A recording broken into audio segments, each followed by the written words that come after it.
السلام عليكم ورحمة الله وبركاته. الحمد لله الله سبحانه وتعالى ஃபஜ்ருடைய தொழுகை நம்ம கபூல் செய்தருவானாக. நாம் கடைபிடித்த நேரம் முதல் கண்மூன்று நேரம் வரை கண்மணி நாயகம் ரசூலுல்லாஹி ஸல்லல்லாஹு அலைஹி வஸல்லம் அவர்கள் மீது அதிகமாக ஸலவாத் சொல்வதற்குரிய ஆர்வத்தையும் அவகாசத்தையும் ஏற்படுத்தி தருவானாக. அதன் மூலமாக நபிகள் நாயகம் ஸல்லல்லாஹு அலைஹி வஸல்லம் அவருடைய ஜியாரத்தை உலகத்தில் ஷஃபாஅத்தை மறு உலகத்தில் நசீபாக்கி அவர்களோடு சொர்க்கத்தில் இருக்கும் பாக்கியத்தையும் தந்தருவானாக. வாழும் காலமெல்லாம் தமாய் இல்லாமல் தொழுகை நிறைவேற்றி மரணிக்கும் நேரத்தில் கலிமா தய்யிபாவோடு மரணிக்கும் பாக்கியத்தை தருவானாக. உலகில் நிலவும் நோய் நொடிகள் வியாதிகள் விபத்துகள் கடன் கண்ணீர் போன்ற கஷ்டங்களை விட்டு பாதுகாத்து சலாமத்தான முறையில் வாழ செய்வானாக. மழை பொழிவை பயனுள்ளதாக தருவானாக. வறுமை பஞ்சம் போன்றவற்றும் நம்முடைய சமுதாயத்தை பாதுகாத்தருவானாக. மருத்துவமனை செலவுகள் பதட்டங்கள் திடீர் மரணங்களை விட்டும் முழு மனித சமுதாயத்தை பாதுகாத்தருவானாக. அவன் ஏவி இருக்கிற விஷயங்களை எடுத்து நடப்பதற்கும் விலக்கி வைத்தவர்கள் ஒதுங்கி இருப்பதற்கும் எல்லாம் தௌஃபீக் செய்வானாக. பிஸ்மில்லாஹிர் ரஹ்மானிர் ரஹீம். மன் கான அதுவல் ஜிப்ரீல ஃபைன்னஹு அதுவல் லில்லாஹ். அல்லாஹ் ஜல்லல்லாஹு தஆலா யூதர்களுடைய நிலைப்பாடு குறித்து இந்த வசனங்களில் பேசி வருவான். அவர்கள் ஜிப்ரீல் அலைஹிஸ்ஸலாம் அவர்களை எதிரியாகவும் மீகாயில் அலைஹிஸ்ஸலாம் அவர்களை நண்பராகவும் காமித்தார்கள். அதற்கு அவர்கள் நிறைய காரணங்கள் சொன்னாலும் இது ஹஸரத் ரசூலுல்லாஹி ஸல்லல்லாஹு அலைஹி வஸல்லம் அவர்கள் மற்றும் யூதர்களிடத்தில் ஒரு விவாதம் நடந்து வந்தது. அதில் அந்த யூதர்கள் ரசூலுல்லாஹி ஸல்லல்லாஹு அலைஹி வஸல்லம் அவர்களிடம் எங்களுக்கு நீங்கள் 5 விஷயங்களை பற்றிய விளக்கத்தை சொன்னால் நாங்கள் உங்களை உண்மையான நபி என்று ஏற்றுக்கொள்வோம், பின்பற்றுவோம் என்று சொன்னார். அதில் முக்கியமான நிபந்தனை என்னன்னு சொன்னா, நாங்கள் எதிர்பார்க்கிற பதிலை நீங்க சொல்லணும். நாங்கள் எதிர்பார்க்கிற பதில நீங்க சொல்லணும். அப்படி சொன்னீங்கன்னா நாங்கள் ஏற்றுக்கிறோம். அதை முதல் கேள்வியாக ஒரு நபியுடைய அடையாளம் என்ன என்று கேட்கப்பட்டது. ரசூலுல்லாஹி ஸல்லல்லாஹு அலைஹி வஸல்லம் அவர்கள் ஐநானி நாயிமானி வல் கல்பு யக்வான். நபிமார்களுடைய கண்கள் தூங்கினாலும் கல்பு தூங்காது. என்னுடைய வாழ்க்கையில் எதுவெல்லாம் நடக்கிறதோ அத்தனையும் என்னுடைய சிந்தனைக்கு வந்ததாகவே இருக்கும் என்று ரசூலுல்லாஹி ஸல்லல்லாஹு அலைஹி வஸல்லம் சொன்னாங்க. இரண்டாவது கேள்வி கேட்டாங்க, கருவை சுமப்பது பெண்ணாக இருந்தாலும் பெண் குழந்தை ஆண் குழந்தை இரண்டுமே பிறக்கிறது, இது எவ்வாறு என்று கேட்கப்பட்ட பொழுது அவருடைய யாருடைய உயிரணுக்கள் அதிகமாக மிகைக்கிறதோ அந்த குழந்தை பிறக்கும் என்று அப்பொழுதே சொன்னார்கள் ரசூலுல்லாஹி ஸல்லல்லாஹு அலைஹி வஸல்லம். மூன்றாவது கேள்வி கேட்டார்கள். ஹஸரத் யாக்கூப் அலைஹிஸ்ஸலாம் தமக்கு தாமே சில விஷயத்தை தடை செய்து கொண்டார்கள். அது என்னன்னு கேட்டாங்க. ஹஸரத் யாக்கூப் அலைஹிஸ்ஸலாம் தமக்கு தாமே சில விஷயத்தை தடை செய்து கொண்டார்கள். அது என்ன என்று ரசூலுல்லாஹி ஸல்லல்லாஹு அலைஹி வஸல்லம் கேட்கப்பட்ட பொழுது ஹஸரத் பெருமானார் ஸல்லல்லாஹு அலைஹி வஸல்லம் சொன்னாங்க, யாக்கூப் அலைஹிஸ்ஸலாம் வாத நோயினால் அவதிப்பட்டார்கள். அப்ப அல்லாஹ்விடத்துல ஒரு நேர்ச்சி செய்றாங்க, இந்த வாத நோய் எனக்கு சரியானதுன்னு சொன்னா எனக்கு பிரியமான உணவையும் பானத்தையும் நான் விட்டு விடுவேன், அதை சாப்பிட மாட்டேன்னு சொல்லி அல்லாஹ்விடத்துல நேர்ச்சி செய்யாங்க. நேர்ச்சை என்பது இன்னைக்கு கூடுமான்னு சொன்னா தாராளமா கூடும். எப்படி நேர்ச்சி செய்ய வேண்டும் என்று சொன்னால் அல்லாஹ்வோட மட்டுமே நேர்ச்சி செய்ய வேண்டும். அல்லாஹ்வை தவிர வேற எந்த இடத்திலேயும் நேர்ச்சி செய்வது இஸ்லாத்தில் முற்றிலுமாக தடுக்கப்பட்டிருக்கிறது மட்டுமல்ல, அது ஹராமாகும். எனக்கு இந்த காரியம் நிறைவேறுச்சுன்னு சொன்னா இந்த இடத்துக்கு வர்றேன்னு சொல்லி நேர்ந்துக்கிறது. அதே மாதிரி இன்னைக்கு லேட்டஸ்டா நிறைய நேர்ச்சிகள்லாம் இருக்கு. மொட்டை அடிக்கிறேன்னு சொல்லி நேர்ந்துக்கிறது. இந்த மாதிரி சில திரிசான நேர்ச்சிகள்லாம் இருக்கு. எந்த நேர்ச்சியும் இல்லை. என்னுடைய விஷயம் யாரெல்லாம் எனக்கு உடல் நலம் சரியானால் உனக்காக நான் போய்க்கிறேன், இது கூடும்.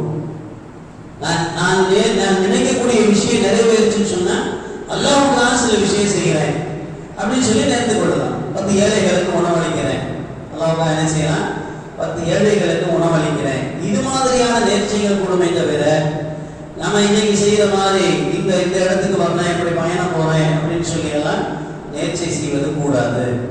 இங்கே யாக்கூப் அலைஹிஸ்ஸலாம் அவர்கள் அல்லாஹ்விடத்திலே நேரடியாக சொல்கிறார்கள், என்னுடைய வாத நோய் குணமாச்சுன்னு சொன்னா என்ன செய்வேன், நான் எனக்கு ஆக பிரியமான உணவு, ஆக பிரியமான பானம், இந்த ரெண்டையும் விட்டுருவேன்னு சொன்னான். அப்ப அவர்களுக்கு ரொம்ப பிரியமான உணவு ஒட்டகத்தினுடைய இறைச்சி, ஒட்டகத்தினுடைய பால் தான் ரொம்ப அவங்க விரும்பி சாப்பிடுவாங்க. அல்லாஹ் அவங்களுக்கு ஷிஃபா கொடுத்தான், வாத நோய் குணமாச்சு. அப்போ அவங்க வாழ்நாள் என்ன செய்யறதில்ல, இது ரெண்டும் சாப்பிடுவதில்லை என்று அல்லாஹ்விடம் ஒப்பந்தம் செய்து கொண்டதற்கு ஏற்ப தமக்கு தாமே தடை செய்து கொண்டார்கள். இது மூன்றாவது கேள்வி.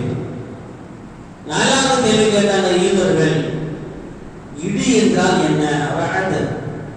ரஅதுன்னு சொன்ன அரபியில இடி, இடி என்றால் என்ன என்று கேட்டார்கள். அப்பொழுது ரசூலுல்லாஹி ஸல்லல்லாஹு அலைஹி வஸல்லம் அவர்கள் வல்லமையும் மாண்புமிக்க அல்லாஹ் தஆலா மலக்குமார்களில் ஒருவருக்கு மேகத்தின் மீது அதிகாரம் வழங்கினார். மேகத்தின் மீது அதிகாரம், பவர். நீங்க பவர் கொடுக்குறாங்க இல்லையா, அது மாதிரி மேகம் சம்பந்தப்பட்ட அத்தனை அதிகாரிகள் உங்களுக்கு சொந்தம் என்று அல்லாஹ் ஒரு மலக்குக்கு என்ன செய்யறான், அதிகாரம் கொடுக்கிறான். அவருடைய கைகளில் ஒரு சின்ன குச்சியோ அல்லது ஒரு கர்ச்சீஃபோ, ஒரு மாடல், இந்த மேகத்தை கண்ட்ரோல் பண்றதுக்காக அவர் கையில கொடுக்கப்பட்டிருக்கும். அதை கொண்டு அவர் என்ன செய்வார், மேகங்களை விரட்டுவார். அவர் எந்த திசையில விரட்டுகிறாரோ அந்த திசையில் மேகங்கள் ஓடும். இதுதான் இடி. அதுக்கு முன்னாடி மழை வருவதற்கு முன்னால் கடமடன்னு சொல்லி உருட்டுதே, இதுதான் என்பதாக சொன்னாங்க. மீண்டும் கேட்டாங்க, அந்த நேரத்தில் நாம் கேட்கிற சப்தம் என்ன அப்படின்னு அந்த யூதர்கள் கேட்டாங்க. மேகங்களுக்கு இடையில் மோதிக்கொள்ளும் சப்தம் தான் இடி என்று ரசூலுல்லாஹி ஸல்லல்லாஹு அலைஹி வஸல்லம் பதில் சொன்னாங்க. சின்ன பிள்ளைங்களா அதை விளையாட்டா நினைப்பாங்க, மேகம் இடி இடிக்கிறத விளையாட்டா நினைப்பாங்க. விவசாயிகள் மேகம் இடி இடிச்சுன்னு சொன்னா சந்தோஷப்படுவாங்க, என்னுடைய விவசாய நிலத்துல மழை பெய்ய போகுதுன்னு சொல்லி. ஆனா அது எவ்வளவு பெரிய ஆபத்து என்பது இங்கே விளங்க வருகிறது. சாதாரணமாக மேகங்களுக்கு இடையில ஏற்படக்கூடிய உராய்வு தான் விளைவுரை இடி. அது நமக்கு ஆயிரக்கணக்கான மைல்களுக்கு அப்பால் இருக்கிறதுனால நமக்கு சரியான சத்தம் விளங்கல். உண்மையிலேயே அதனுடைய முழு சத்தம் டெசிபல் அளவு முழுசா கேட்டோம்னு சொன்னா மனிதர்களுடைய அத்தனை பேருடைய செவிப்பு என்பது இல்லாமலாகப்படும். அவ்வளவு விஷயம். சாதாரணமா நம்ம கேட்கக்கூடிய சத்தங்களுக்கு டெசிபல் அளவு சொல்றாங்க, இத்தனை அளவுக்கு மேல கேட்கக்கூடாது. அதுக்கு மேல கேட்டா நிறைய பேர் ஹெட்போன் மாட்டி ஒண்ணுக்கு இல்லாம போயிட்டான். ஹெட்போன் மாட்டி என்னங்க அப்படின்னா கல்லு மாறி நிற்பான். என்ன ஒண்ணுக்குள்ள எல்லாம் விஷயம் அவுட் ஆயிடுச்சு, என்ன ஆயிடுச்சுங்க, விஷயம் அவுட் ஆயிடுச்சுன்னு சொல்லி. அப்ப இடி என்பது இவ்வளவு மகத்தான சத்தமாக இருந்தாலும் அதில் அல்லாஹ் தஆலா இத்தனை விஷயங்களை பதிவு செய்து வைத்திருக்கிறான் என்பது. அப்ப அவர்கள் அந்த நேரத்தில் நீங்க சொன்னதெல்லாம் சரிதான் அப்படின்னு சொன்னாங்க. ரசூலுல்லாஹி ஸல்லல்லாஹு அலைஹி வஸல்லம் அவருக்கு சந்தோஷம். சரி பரவாயில்ல, ஒரு பெரிய குரூப் யூதர்கள்ல ஒரு பெரிய குரூப் என்ன செய்ய போறாங்க, கலிமா சொல்ல போறாங்கன்னு சொல்லி. அடுத்து சொன்னாங்க, இன்னும் ஒரே ஒரு கேள்விதான் மீதம் இருக்கிறது. அந்த கேள்விக்கு நாங்க நினைக்கிற பதில நீங்க சொன்னீங்கன்னு சொன்னா நீங்க தான் எங்களுக்கு நபி அப்படின்னு சொல்லிட்டு கடைசியா உள்ள கேள்வி கேட்டாங்க. ஒவ்வொரு நபிக்கும் ஸ்பெஷலி ஒரு மலக்கு அல்லாஹ் நிர்ணயம் பண்ணுவான். ஒவ்வொரு நபிக்கும் ஒரு மலக்கு. மூசா அலைஹிஸ்ஸலாம் அவர்களோட ஹிதர் அலைஹிஸ்ஸலாம் இருந்தாங்க. மூசா அலைஹிஸ்ஸலாம் அவர்களோட நம்ம பார்க்கக்கூடிய கவுஃப் சூராவில் அவரோட நீண்ட பயணங்களை ஹிதர் அலைஹிஸ்ஸலாம் அவர்கள் கூடவே போனாங்க. இது மாதிரி ஒவ்வொரு நபிக்கும் ஒரு மலக்கை அல்லாஹ் தஆலா ஸ்பெஷலா அப்பாயிண்ட் பண்ணான். உங்களுக்கு அப்பாயிண்ட் பண்ணப்பட்ட மலக்கு பேர் என்ன அப்படின்னு சொல்லி கேட்கிறான். பட்டுன்னு சொன்னாங்க ஹஸரத் ரசூலுல்லாஹி ஸல்லல்லாஹு அலைஹி வஸல்லம், எனக்கு ஜிப்ரீல் தான் சொன்னாங்க. எனக்கு ஜிப்ரீல் தான். என்னுடைய அத்தனை விஷயத்திலும் ஜிப்ரீல் இருப்பார். ஹதீஸ்ல நிறைய பார்க்கிறோம். சஹாபாக்கள் மாதிரியே ஜிப்ரீல் இஸ்லாம் உட்கார்ந்துருப்பாங்க. சஹாபாக்களுக்கு தெரியாது. சஹாபாக்கள் நினைச்சிருப்பாங்க அடுத்த தெருவில் இருக்கிற பாய் நம்ம பாய் தான் அப்படின்னு நினைச்சுக்கிட்டு இருப்பாங்க. ஆனா ஜிப்ரீல் அலைஹிஸ்ஸலாம் சஹாபாக்களுடைய உருவத்திலே வந்து உட்கார்ந்து என்ன கேட்கணுமோ அந்த கேள்விகளை கேட்டு எந்திரிச்சு போயிடுவாங்க. போனதுக்கு அப்புறம் ரசூலுல்லாஹ் சொல்லுவாங்க, இப்ப போனது யாரும் தெரியுமா, ஆதா ஜிப்ரீல், அவர்தான் ஜிப்ரீல் சொல்லுவாங்க. அது மாதிரி ஜிப்ரீல் அலைஹிஸ்ஸலாம் நிறைய சந்தர்ப்பங்கள்ல ரசூலுல்லாஹி ஸல்லல்லாஹு அலைஹி வஸல்லம் அவர்களோடு பேசி இருக்கிறார்கள். ஆயிரக்கணக்கான முறை வந்திருக்காங்க. அப்ப ரசூல் ஸல்லல்லாஹு அலைஹி வஸல்லம் அவர்கள் ஜிப்ரீல் அலைஹிஸ்ஸலாம் தான் எனக்கு கொடுக்கப்பட்ட ஸ்பெஷல் மலக்கு அவன் சொல்லிட்டான், ஜிப்ரீலா, நாங்க மீகாயில் தான் நினைச்சோம். நாங்க இதுதான் இந்த பிடிவாதம் சொல்றோம். ஏதாவது ஒன்று நினைச்சுக்கிட்டு நீங்க சொல்றத நான் கேட்க மாட்டேன், அதுக்கு ஒரு பாயிண்ட், ஏதாவது ஒரு முரண்டு பேசுறது, இது நீங்க சொல்றது எனக்கு சரியா ஒத்து வராது. ஜிப்ரீலா இருந்தா நாங்க உங்களை பின்பற்ற மாட்டோம், மீகாயில இருந்தா ஏத்துக்கிறோம் அப்படின்னு சொன்னான். அப்பதான் அல்லாஹ் இந்த வசனத்தை இறக்குனா, மன்கான அதுவல் லில் மலாயிகதி வ குதுபி வ ஜிப்ரீல வ மீகால ஃபைனல்லாஹ அதுவல் லில் காஃபிரீன். யார் மலக்குமார்களுக்கு ரசூல்மார்களுக்கு ஜிப்ரீலுக்கும் மீகாயிலுக்கும் யார் எதிரியாக இருக்கிறார்களோ அவர்களுக்கெல்லாம் அல்லாஹ் எதிரி சொன்னான்.